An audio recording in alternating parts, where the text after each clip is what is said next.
अशा शब्दाने मला आनंद वाटला. तुम्ही रडाय का लागले? नाही हो. नाही. तुमचे घरचे आहेत ना, बायको पोरं पुरी जावई, हे आता तुम्हाला भेटायला यायला लागलेत. हा, रडू नका. अहो, जीवन असं गेलं पाहिजे. जीवन असं आनंदात, म्हणजे तुमचं ऑटोमॅटिकच आयुष्य वाढतं. हे माझी वैयक्तिक मत आहे. आनंद आहे. माणसाने जीवनात असं राहिलं पाहिजे. नाहीतर कुणी श्रीमंत असो कुणी गरीब असो, त्याचं जीवन असं गेलं पाहिजे. कारण आयुष्य वाढतं. बाबासाहेबांचे, गौतम बुद्धाचे, ह्यांचं किती सुख आपणाला मिळतं.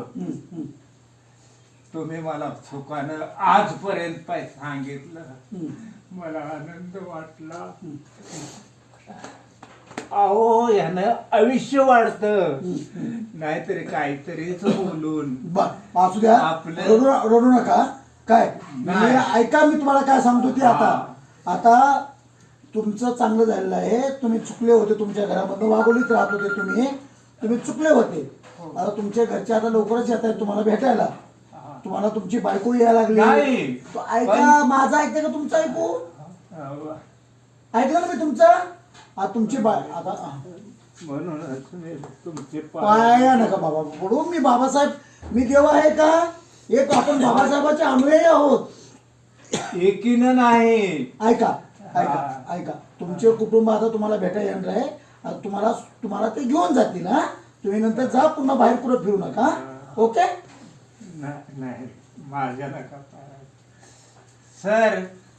मी लहानपणापासून देवधर्म केला नाही. मी बाबासाहेब, गौतम बुद्ध, महात्मा फुले, एखादा माझ्याकडून चुकला असेल विचारा, पण माझ्याकडं आत्ता पण 2 फुटाच्या पुढूनच आपल्या व्यक्तीच्या फोटो माझ्या घरात आहे. ओके बात आहे.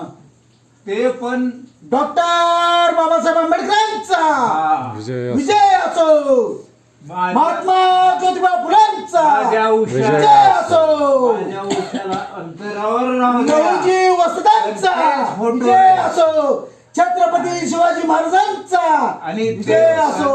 ते पण 6 सगळ्यांकडे डबलच फोटो आहेत माझ्याकडे. दुसरी नाही. असू द्या बाबा. Doctor hello. हा ना डॉक्टर, मी आश्रममूर्ती. आता मी ससून हॉस्पिटलला येतोय.